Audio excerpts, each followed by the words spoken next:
barri ya al-barri mujul barri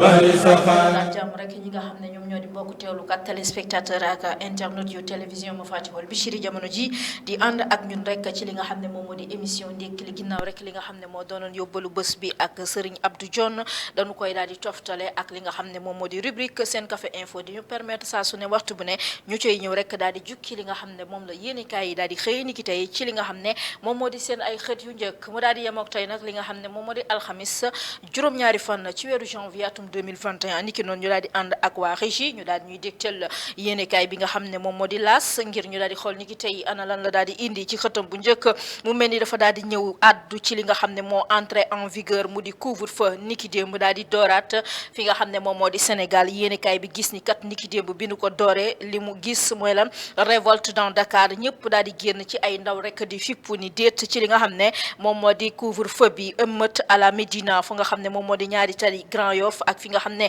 moom moo di Pikine ba ca Parcelles Assainies dañu daal di génn ci mbedd yi ngir daal di wane seen bopp ni kat dëppoowuñu ak li nga xam ne moom moo di dogalu son excellence monsieur Macky Sall ba ci sax ki nga xam ne moom moo di le commissariat d'arrondissement de Guinaw Rail moom itam gis na ni ay ndaw dañ ko daal di attaqué ba tey ci biir couvre-feu bi mu mel ni président Macky Sall dafa daal di promettre nag li nga xam ne moom moo di application rigoureuse des restrictions dina def kéem kattanam ngir rek askan wi daal di dëppook li nga xamante ni moom mooy dogalu état bu Sénégal ginnaaw rek L'As quotidien dañuy daal di yër tribune yéenekaay mi daal di àddu ba tey ci li nga xam ne moom moo di bés bi njëkk niki démb ci àllarba ji jëm ci couvre-feu bi ngir xeex wopp ji di coronavirus yéenekaay bi ñëw ni kat ci xëtam bu njëkk corona émeute dans plusieurs quartiers de Dakar niki démb ci ngir xeex coronavirus dafa daal di jur li nga xam ne moom moo di fitna taal pëna ak defante ak ñi nga xamante ni ñoom ñoo di takk der yi mu mel ni tàngoon na jër ca ñaaxi tali ak fa nga xam ne moom moo di Grand Yoff Médina ak Guédiawaye askan wa génn ci biti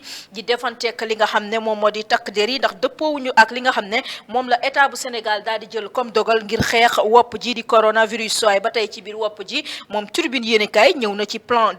d'introduction de la vaccination mu mel ni rek fi mu ne nii vers un déploiement rapide fi mu ne état bu Sénégal mi ngi xool nees mën a def daar ba daal di dugal li nga xamante ni moom moo di vaccin bi ci dëkk bi ngir rek askan wi mën a wattu li nga xam ne moom moo di wopp ji di Covid 19 loolu la Tribune yéenekaay yi indi niki tey ci alxamis ji juróom-ñaari fan ci weeru janvier atum 2021 un couvre-feu chahuté loolu la yéenekaay bii di enquête daal di wax mu di couvre-feu boo xam ne dañ ko daal di saboté ndax ay manifestation la ñu nemmeeku fii ci Ndakaaru ay scène de colère yoo xamante ni enregistré nañu ko niki démb ci guddi gi ci ay quartiers yu bëree bëri fii ci Ndakaaru ba sax gis nañu le ministre de l'intérieur moom Antoine Félix Diome dafa daal di mujj génn sax dem sur le terrain foofee nga xamante ni moom moo di ca Médina lii di la kuréel bii di RADDHO LSDH ak Amnesty International ñoom nag taxaw nañu temb ni kat dañuy daal di prévenir ay éventualité de dérapage bu fekkente ni am na lenn lu nga xam ne lu munta nekk la lu daal di sofu ci li nga xam ne moom moo di maanaam couvre-feu bu ni mel ba tey sax ci plan de vaccination bi moom enquête yéenekaay ñëw na ci Macky demande l'accélération du processus mi ngi wax daal mbir mi nag gaaw na bar ngir ñu daal di xool nees mën a def ngir xeex wopp ji nga xam ne moom moo di coronavirus ba tey ci biir yéenekaay yi Les Échos ci loolu la daal di ñëw daal di ni kat Dakar et banlieue à feu et à flamme niki démb daal tàng na jër fi nga xam ne moom moo di Dakar ginnaaw bi ñu gisee ni son excellence jël na dogal daal di def état d'urgence ak li nga xam ne moom moo di couvre-feu fii ci Sénégal ay pneu yu nu doon taal ca ñaaxi tali Médina Grand Yoff HLM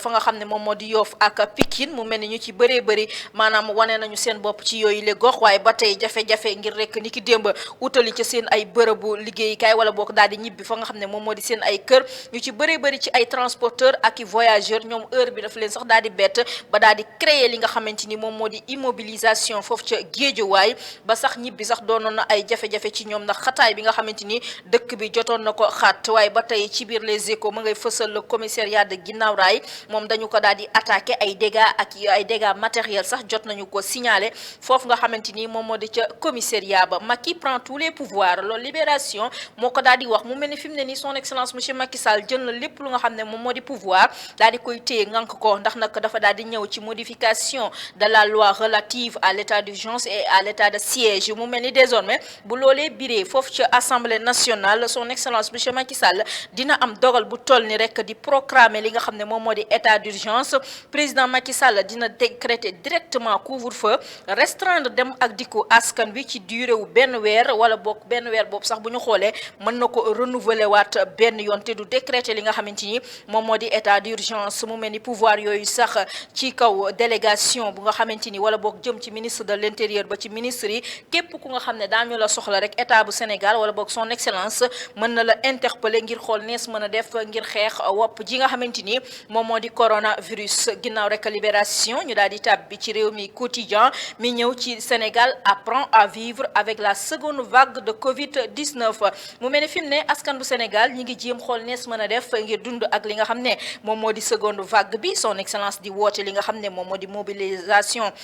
national ngir askan wi yëpp rek mën a def ab say ngir xool nees mën a def ngir xeex coronavirus. Macky commande le vaccin. Dakar Times moo ko daal di xëyee lutte contre la Covid-19 son excellence commandé na li nga xam ne moom moo di vaccin bi loolu Dakar Times moo ko daal di wax di fësal ni lu toll ci benn milliard yu toftal ñetti millions ci ay doses yoo xam ne financé nañ ko par des donneurs seront fournis à 92 pays dont le Sénégal waaye di fësal lii di fondation Bill Gates ak TikTok ñoom nag bokk nañ ci ñi nga xam ne ñoom ñoo di les donateurs waaye di fësal ni parmi les 26 pays donateurs amul benn pays africain bu nga xamante ni jot na cotiser ngir rek ñu mën a jot ci li nga xam ne moom moo di yooyu les vaccins ba tey ci yéenekaay yi bi yoon ak le soleil national état d'urgence assorti de couvre-feu dans les régions de Dakar et Thiès Macky pour une application rigoureuse moom la mu wax mooy dañu fexe jël kéem kattan ngir rek askan wi mën a dëppook li nga xamante ni moom moo di dogal yi bannir tout rassemblement inapproprié di dànkaafu itam ñi nga xam ne moom moo di gouvernement di leen wax ni kat tere na lépp lu nga xam ne moom moo di ak rassemblement jëm ci ministères yi ak li nga xam ne moom moo di structure publique yi président Macky Sall taxaw temb nag ngir daal di accélérer li nga xam ne moom moo di décentralisation des tests rapides loolu la yéenekaay bi daal di fësal laata muy tàbbi utali fa nga xam ne moom moo di ca États-Unis di addu ci la validation des élections suspendues niki noonu rek ñu daal di yër l'observateur ba tey ci coowal li nga xamante ni moom moo di wopp ji di Covid-19 ak dogal bi président jël ak askan bu Sénégal nañu wone seen bopp niki démb ci mbedd yi la rue décrète son couvre-feu film d'une infada sanglante niki démb nañu ko defee defante ak takk der yi waaye itam daal di taal li nga xam ne moom moo di ay pneu ba ministre de l'intérieur dafa mujj sax wàcc sur le terrain foofu nga xamante ni moom moo di ca Médina yéenekaay bi loolu la daal di wax indi ko ci li nga xam ne moom moo di xëtam bu njëkk laata muy wax ni kat Macky veut sa banque mu mel ne rek ci taxawaay bi nga xamante ni son excellence monsieur Macky Sall mi ngi koy wëyale ci li nga xam ne moom moo di réew mi ginnaaw lii quotidien ñu daal di yër lii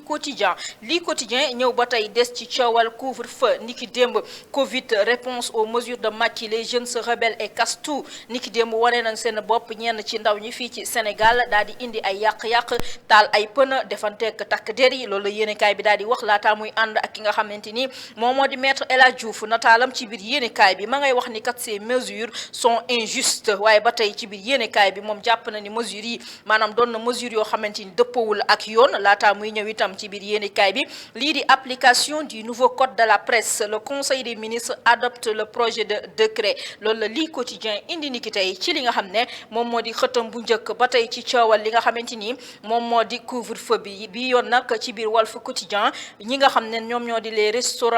restaurations des mesures de restriction mu mel ni sax yéenekaay bi ñëw na kat ni la rue brûle le décret présidentiel niki démb daal dañu xotti xëtët li nga xam ne moom moo di boobi les décret ngir tere askan wi ñu dem ak dikk bu dooree juróom-ñeenti waxtu ba li nga xamante ni moom moo di juróomi waxtu ci fajar loolu yéenekaay bi daal di indi waaye itam ba tey ci application du code de la presse yéenekaay bi nee na kat Macky passe aux actes daal di dëppook li nga xam ne moom la maanaam taskatu xibaar yi doon xaar ngir rek mu daal di wax ci li nga xamante ni moom moo di code de la presse bi nga xam ne dina gën a dox ak yelleef ak ñi nga xamante ni ñoom ñoo di taskatu xibaar yi niki noonu dañ koy daal di jeexale ak direct news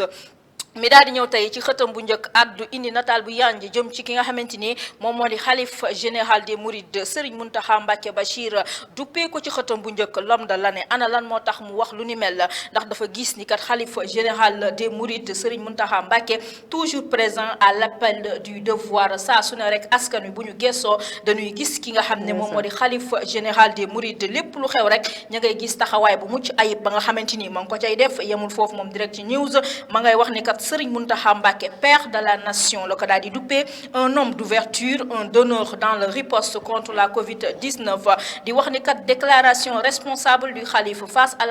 la stratégie wala bok à la tragédie de l'immigration clandestine, soutien aux familles des victimes de l'océan. Ñu ne déeto way mom khalife général des Mourides à l'image de Serigne Fallou et Serigne Abdoul Aziz Dabakh, Serigne Mountakha est le fédérateur et le régulateur social. Loolu la di indi niki tay ci ki nga xamanteni mom modi le khalife général des Mourides Serigne Mountakha Mbacké Bachir laata muy tabbi ci les jeunes se révoltent jëm ci li nga xamné contre l'instauration du couvre-feu niki demb ci askan bu Dakar ca nañu ko dundé niki demb di défonté ak tak der yi waye itam di tal li nga xamanteni mom modi ay pëna mu melni rek soxna Bintu lool mo doonon niki tay li gënon a fess ci li nga xamné mom modi ñaaxelu patch émission ndekli mu doonon li nga xamné mom modi la revue des titres wala bok ci seen biir rubrique seen